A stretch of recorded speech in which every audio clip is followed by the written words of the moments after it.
Hey, Brian. Hello, Steve. How you doing? And it's Nick over there as well. Hello, how are you doing? All right. It's great to be back here. You've come back to the science Yeah, shed. just been in the canal again, fishing for some sticklebacks. Did you like it last time? I loved it, yeah. So I come in and you're Steve Lee, right? And you some kind of academic at Cambridge, and your mate Nick over there. Hello.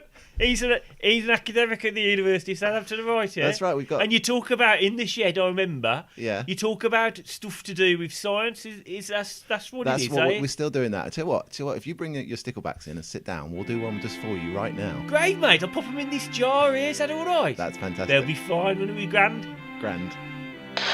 Science shed. We're in the science shed. Science shed. We're in the science shed. Come on, Steve. Bunsen, Burner. Dolly, Machine. internal. Combustion. Why do we need Steam. Petri, Dishes. Oscar, Space. Isaac, Newton. transplanting? You know what else, Steve, about London I found out today? Because I used to live here. You did, yeah. So I used to come into where we were sitting there in Guy's Hospital every day because I did my PhD here. Yeah. Actually, in this building, was it? It wasn't in the tower. It was in Thomas Guy House, which is Right. next to the tower. So we're probably, if I looked out the window behind me, I'd probably be able to see the roof of where my lab was. Anyway, in those days, I had like this thing called a London Transport Card. Right. So it's a pre-oyster. Oh, there was no Oyster. We're It was the talking dream of the 2000, Oyster. year 2000, Right, okay. 2001. So it was an LT card. I could get 33% off because I was a student. You couldn't get it on a travel card because the trains weren't involved then. So Right. they wouldn't let you. So I had to get a bus and then a tube and couldn't get the train. Anyway, but in those days with the cards, like the things you put in, I perfected it. So I'd walk, at a respectable pace, 3 miles an hour towards the gates. I'm walking along and I'd put my arm out in front of me and with absolute precision, You knew exactly the card height. would slot in, right? Yeah. And come out. And as I walked through, I'd pull it out. And then And the the gate gates would would open open. before my body was So it's anywhere near completely them. fluid. It was There a was fluid there was motion. okay. If you removed every other object around and You you just look saw like me you're walking. you'd just be no hesitation in step. Just walk You can imagine a straight. YouTube video, but you just see the ticket just fly through the air and you catch it again. Exactly. Wow. It doesn't happen anymore, Steve. No. Today I did the same, and I was physically body checked. By the barrier. Which then opened. It wasn't a problem with them not opening. There's just some more delay in them now. So technology is going backwards, is what you're saying. It is. I know. Oh dear. Anyway. All right. Well, Anyway, so hopefully... now we're here. Yeah. And it's nice and kind of cloudy. Yeah. And we're going to get on with some science. Let's do it, Steve. Woo. Hey!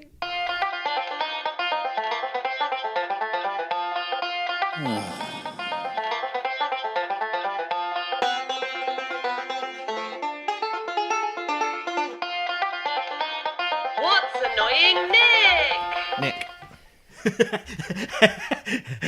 Sorry. do you like spicy food? Oh, I like spicy food up to a point. Up until a point. So I really like spicy food. Yeah. And my preferred heat of a dish at a curry house would be a medium, curry. So a Jalfrezi is too much for you. No, Jalfrezi is a medium curry. Jalfrezi is a hot curry. I would call a Jalfrezi a medium curry. A hot curry would be like a vindaloo or a far. Right, okay. Or a Madras. A Madras is hotter than a Jalfrezi. No, disagree. I think a Madras is hotter than Jalfrezi. But anyway, my idea of a Jalfrezi is slightly milder than your idea of a Jalfrezi. Okay. Well, yours is clearly an incorrect view of a Jalfrezi. Oh, right. Okay, we're going there, aren't we? We don't Anyway. go to the same curry houses, obviously. Indeed. It's probably different in the East Midlands. Tooting. I lived in Tooting for 10 years. You arrogant bastard. Anyway, do you know? I've got something that I found out and it really annoyed me, and I thought I want to tell you about it. Oh, about great. chilies. Okay.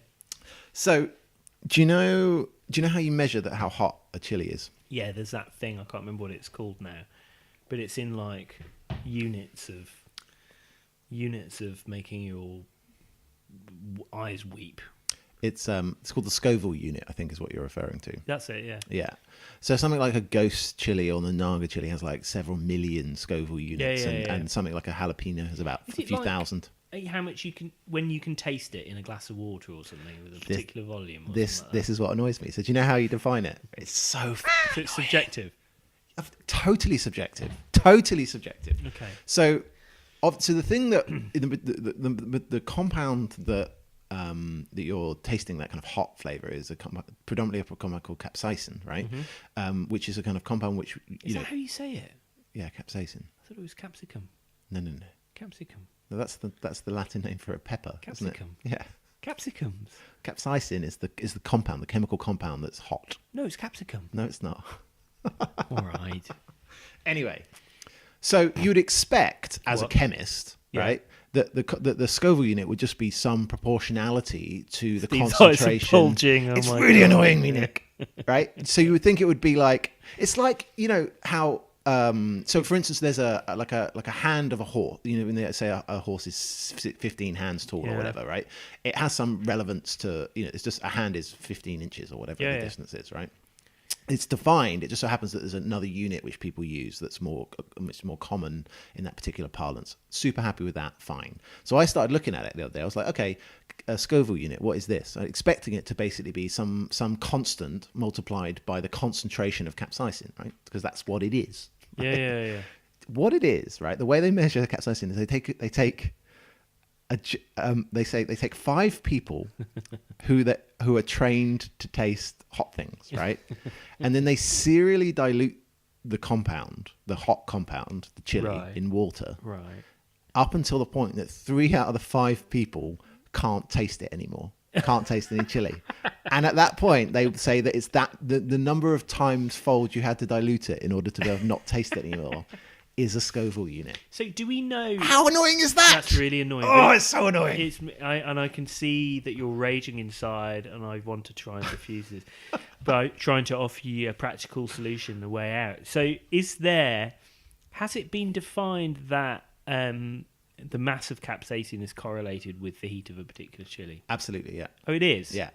So if you took a like a bird's eye chili, and then you just extracted the capsaicin out of it, and you looked at the concentration of it versus, say, a jalapeno, there would just be more of it in there. So it is purely related. Well, why don't they just use the mass of capsaicin? I don't know, Nick. Why don't they? That's what I would do. It's just interesting, isn't it? That because it's completely subjective. It's like the equivalent of using a cubit for a length of mass. You know, it's worse than that though, because a cubit is pretty well defined, isn't it? Well, it's got to have a big error bar, right? You know, like a cubit's the distance between your elbow and your wrist, right? You know that tip of your middle finger. Isn't it? Tip of your middle finger of some Egyptian. You're right. It's just so frustrating that you would think that because people say, "Oh, this is 612 Schoville units hot" or something, and you're just like, well, basically, there's an error plus or minus probably 2 orders of magnitude depending on who tried it that day, right? So is it definitely only the capsaicin that causes the heat? As far as I'm aware, complex. As far as I'm aware, yeah. Because another thing that's difficult to define for exactly the same way is aroma or smell, right? Because it's a purely subjective sensation. Well, I mean, you can define a concentration of a known the known thing. Yeah. But sometimes this is why I was asking you whether is it definitely true that it's just capsaicin, because with the smell of some perfume, for instance, there's a variety of different odours which all contribute. But that's because a perfume is a complicated mixture, right? Yeah. So there's lots. But of I would say smells. a chili's a complicated. Okay, that was how a chemist would see a chili. Yeah, that's true. But so if you go back, so in smells, what they do is they put them through a gas chromatograph, and what happens is that some of the smells come out at different rates, and so you can take something that's quite complicated, you like just a perfume. analyse the makeup of it chemically. Exactly. So you can say that after some time, one smell comes out, and then another smell, and you can separate those smells out in time, and then extract exactly each one of those things smell like. Exactly, and that's how you do things like. That's how if you wanted to work out what was in a perfume, that's how you do it. It's really interesting. So people do that at a scientific way. So you'd smell a rose petal or something, and then they distill it down, and they look at the ratios of the concentrations of all of the things, and then you could synthesize it. Maybe absolutely. This is how strawberry flavored things. Yeah, that's exactly how we do that. Really? So strawberry flavored things came from exactly that analysis. They're taking a complicated mixture. I forget exactly what they started with, and they were smelling it, and they came up with one comment. They're like, "Oh, that smells a little bit like strawberries." Right? And so how the strawberry flavour stuff doesn't really taste or smell like strawberries. It's because that one person thought it did, and then they worked out how, because you can chemically synthesize that strawberry-like compound for much cheaper than you can grow strawberries for. So that's why people do it. See, my farts smell a little bit like kebab sometimes. Oh, God. And a special kebab which I had in Nottingham in about 1998 from this one shop. Okay. I wonder whether we could gas chromatograph your my farts and try and recreate the odour of the kebab or compare it with the kebab. Well, I think we've got our weekend sorted. That's all I'm saying.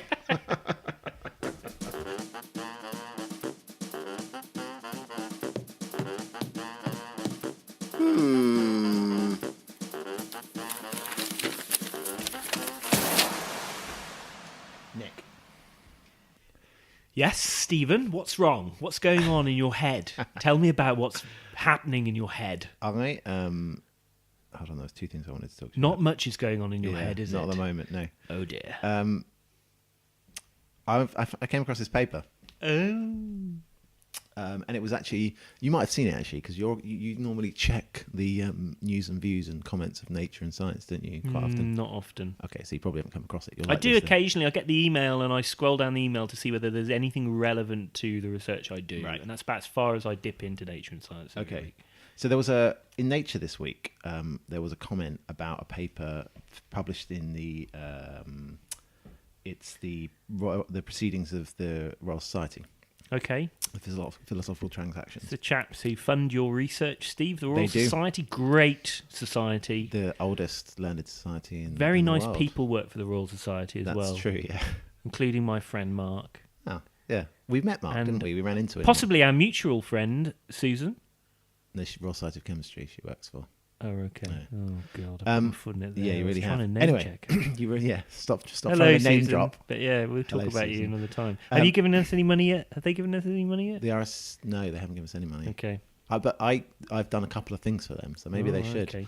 Anyway, this paper written by this is from Berkeley, the University of Berkeley, or University of California in at Berkeley. California. Yeah, we've been to the campus of Berkeley. I've been there. I went to watch Bob Dylan at the Berkeley Amphitheatre. That's cool. So this by the lead author is called Oliver M. O'Reilly. It's a good name, isn't it? So, He was in the lab. So I shouldn't do just lazy racial nationalistic stereotypes. It's true. Sorry, Irish people. I just love doing Irish accents. It just really it just makes you gets happy, me doesn't it? off. I love it. So let me tell you the title of this paper: The Roles of Impact and Inertia in the Failure of a Shoelace Knot. Oh, this has been all over the bloody news. Oh, you've seen this one? Yeah, it's been all over the news, but I've not. I've seen it and I thought I'm not reading it because I already. Oh, what those scientists do, getting paid to bloody do nothing. Who cares about the shoelace? What they doing? Are they getting funded? So, have I got news for you? Probably. Yeah. So it's kind of interesting because it goes back to what we were talking about before about funding stuff for the sake of doing it. So anyway, there's a bunch of engineers. And let me read you the abstract of the paper because it's quite Don't read easy. the whole thing. Okay, so it says, the accidental untying of a shoelace while walking often occurs without warning. In this paper, we discuss the series of events that lead to a shoelace not becoming untied. Right. So what they did is they basically got a load of people to run on a treadmill, and then they had like a 900 frames per second camera, like a high-speed camera pointed at their shoes, and then they also added an accelerometer and a bunch of other kind of metrics, so they could record the forces and the acceleration of shoelaces. Yeah. And what they found is in the paper, I read the paper. They where did they put the accelerometers? On the shoelace or on the foot? All over the place. They did both. So one of them's on the main bit Okay. just above the foot, and they also put them on the end of the shoelace. Did they change some parameters? They kept all the variables constant as much as they could. But they probably changed one thing to find out how that would affect the untying. Yeah. So there's two models, right? One is that as you're running. Can I speculate first? Yeah. All right. So I reckon the longer the bit that sticks out. Yeah. So if you've got a bow, yeah. Are they tied in the conventional shoelace They tied are way? conventional shoelace. Not double knotted. And I'll show you the there's actually a diagram. There's them drawing the shoelace. That's like a reef knot. Yeah. Anyway, so I reckon the length of that spare bit that sticks out has a significant impact on the untying. So, like that would be my hypothesis. I would control that. You're downstream of what they were looking at. You got to look higher up. So the question is, do shoelaces fail because they slowly slip and slip and slip, or do shoelaces have a catastrophic event whereby at some point they become undone? Right, and that might be to do with the function of the lace length, but they weren't testing that. They were testing. I'd say the two are inextricably linked.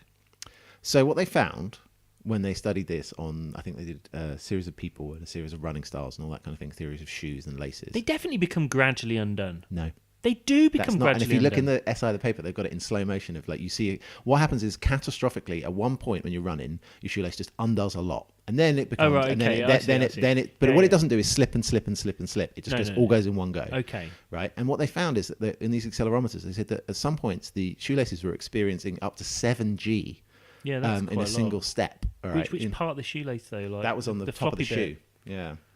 The snap back of the lace, yeah. But yeah, they plotted it. And there's You know some what, graphs and Steve? I'm things. no longer interested in this story.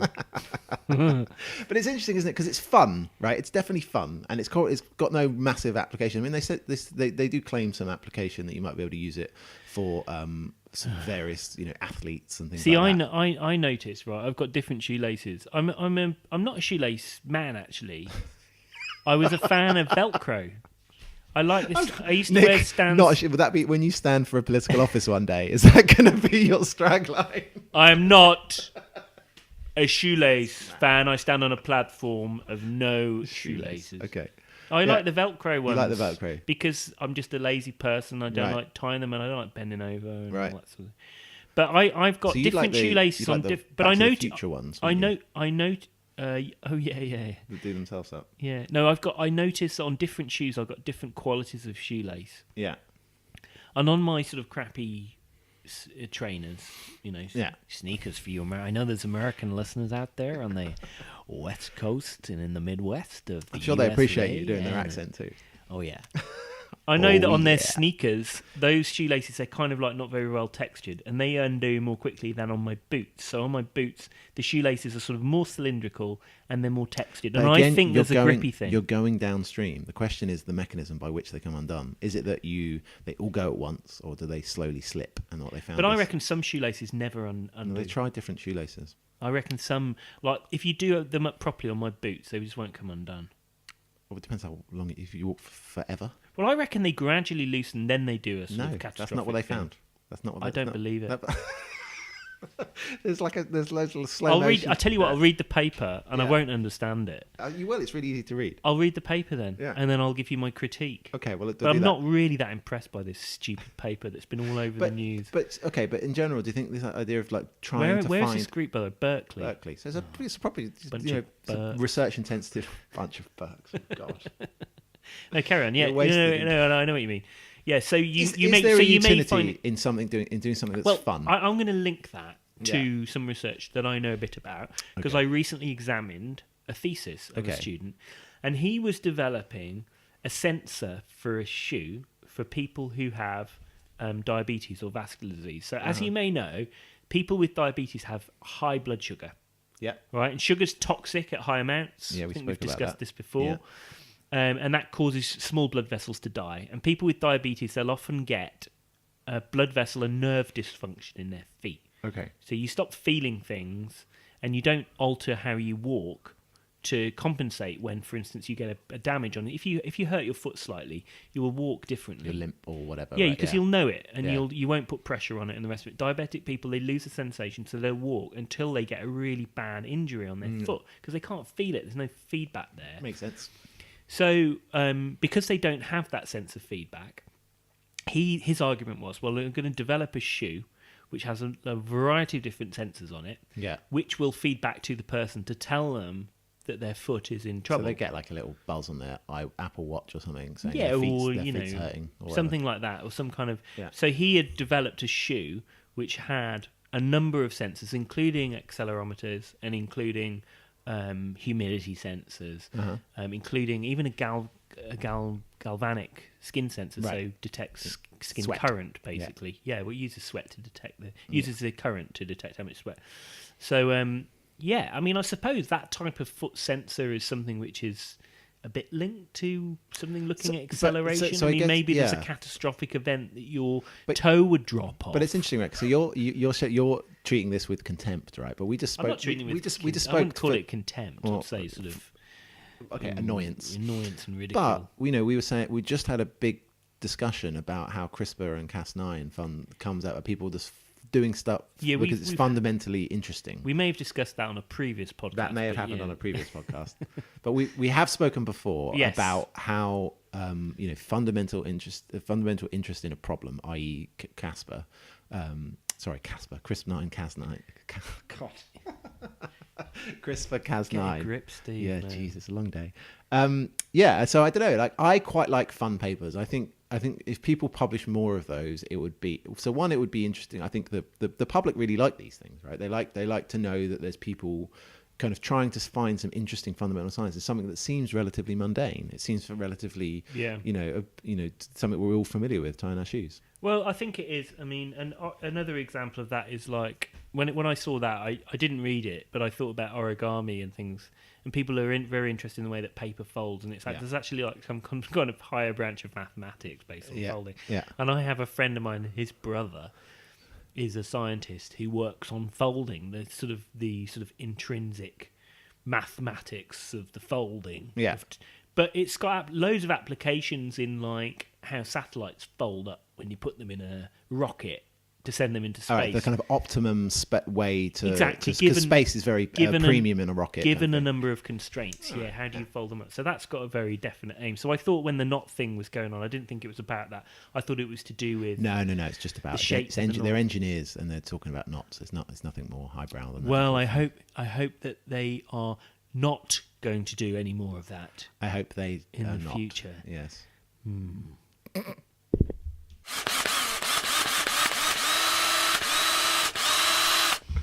Nick. Steve, I've been following March for Science. Have you been Oh, following it March happened, didn't it? Yeah, there was loads of really good tweets. So Steve and I are recording. It's the 25th of April today, I believe. It was like... And it was at the weekend, so it's just come off the back of the weekend. So we had a conversation in podcast 22, I believe, about March for Science. And it was annoying me because I didn't see the point in a British March for Science. Because I think we're not really under threat in the UK as much as they are in the States. And I was fair play to the Americans and all the rest of it. But they're so terribly earnest. The Americans? This. Yeah, about this. And I was recounting some of the things that they'd said on their wall. Yeah, I don't like overt earnestness and treating them. You like people to be humble, don't you? I like a bit more humbleness and, you're taking not taking yourself so seriously. It's just like TED Talks all over again, isn't it? I don't like people taking themselves seriously. Anyway, but I thought that some of the signs were pretty good, and I'm sure you've seen I saw some of the signs that were good. Some of them annoyed me because they're kind of like just so geeky as to be right up your own bottom. But there's a balance to be had there between kind of encompassing people. Like, you want everyone to understand it, but you also want it to be a little bit relevant, right? There's no point just saying like stop the war. But everyone hates a geek, and if you get over geeky, it just does your head in. Does everyone hate a geek? Everyone hates a geek. I don't think that's true. I think a lot of people hate a geek. They're kind of annoying and finicky and sort of Do you know the etymology of the word geek? No, I don't. So a geek was the person in a circus that used to bite the heads off chickens. Is that really true? Yeah, that's the definition. I'm a bit sceptical when people feed me definitions because I've been burnt so much in the past. You know that whole port out, starboard home that's not thing? true, yeah. Well, of course it's not true, which I found out when I was very young. But it's one of those things that you get fed all the time, and you just have to sort of you suck can it fact up. check it. I'm interested in it. I'm sure it's correct. Anyway, I've got a list of the signs here from that, and I want you to say sort of good or bad. Yeah, or no. So it's thumbs up. So the first one, like, but we have to do it in an audible way because the listeners can't. All the lovely listeners can't see you. Anyway, here's one. So this was a sort of test tube, picture of a test tube on it. Got it. An arrow pointing to the top bit and a bit of stuff at the bottom of the test tube. Looked like some powder. It says, if you're not part of the solution, you're part of the precipitate. I don't know why I'm doing that in an Australian accent. But that's not good because precipitate isn't really relevant to... It doesn't work. It doesn't work on any level. There's another one saying, like, scientists create solutions, and then you could have a picture of, like, a conical flask. That would work. That would be good. But why would being in a precipitate bad?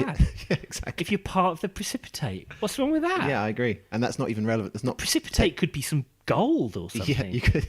Could be amazing. You could be precipitating gold. Oh, my God. Obviously, it'd be very difficult to precipitate gold, unless, of course, it was in Aqua Regia. Here's another one. Nick, ignoring my acid reference there. Oh, congratulations. Sorry, I was going on to the next one. Okay, yeah, so I don't like that one. That's it. So here's the next one. Proteus vulgaris, Potus vulgaris, both a threat to women's health. Very good. Do you get it? POTUS, President of the United States. Exactly. Do you know what Proteus vulgaris is? As presumably some kind of infection. The bacterial infection often in the urinary tract. Right. Quite tenuous, though, because it's not very well known. No. No. So I can see what they're trying to do there, but ultimately it's a bit over-contrived, I Just thought. a bit, yeah. Do you know what my favourite one was? Give me it. So there was a. It's very simple, but sometimes the simpler the best. It's a dog. Yeah. Dog had a sign on it. Yeah. Support labs. Is that it? And the dog was a Labrador. Isn't it good? Isn't it good?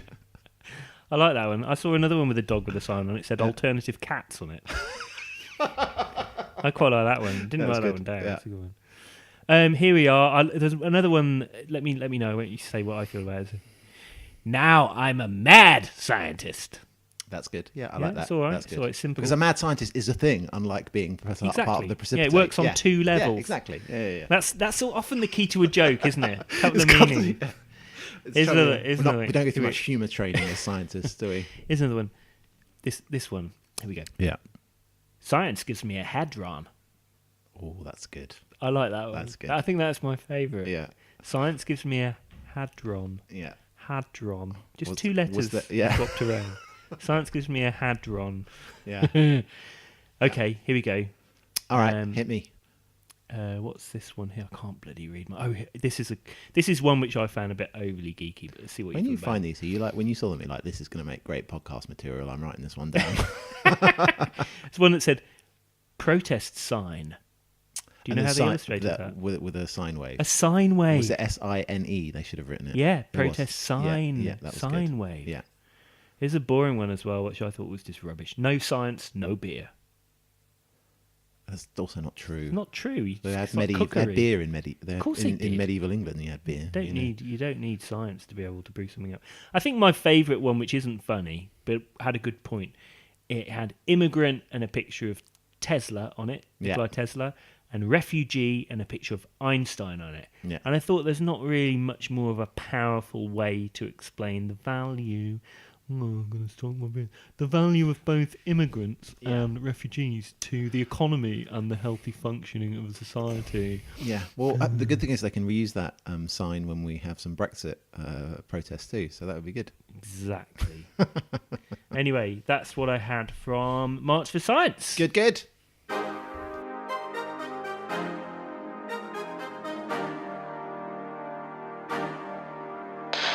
Science shed! We're in the science shed! Science shed! We're in the science shed! Come on, Steve. Bunsen. Burner. Dolly. Machine. Internal. Combustion. Why do we need? Stove. Petri. Dishes. Oscar. Base. Isaac. Newton. Transplanting. Nick. We're at the end of another one, Steve. Yeah, it was a good one on this one. Yeah, I always get disappointed at the end. But I'm always excited about the next time we do it too, and also about the possibility of having a beer now. Yeah, I think that's good, isn't it? We always finish and then decide to go and have a beer. Yeah. So if you've enjoyed the Science Shed, please like, favourite, subscribe, all that social networking Write jazz. us a review on iTunes if you can as well. We That'd be really fantastic. like, even if you want to write a really bad one, I'd love to read The it. bad ones would be good. I'd Yeah. quite like to kind of dissect Give some the bad feedback, ones. critical ones. What are we doing wrong? Tell us how much you hate us. Yeah, so if you go... Preferably how much you hate Steve and love me. Yeah, if you could do that would be fantastic. Thanks, Great. listeners. Also, get in contact on us on Twitter. I'm Steve the Chemist. At the Evans Lab. And we'll see you next time. Yeah, we will. Can't wait, guys. Come back and join us soon. Love you, bye!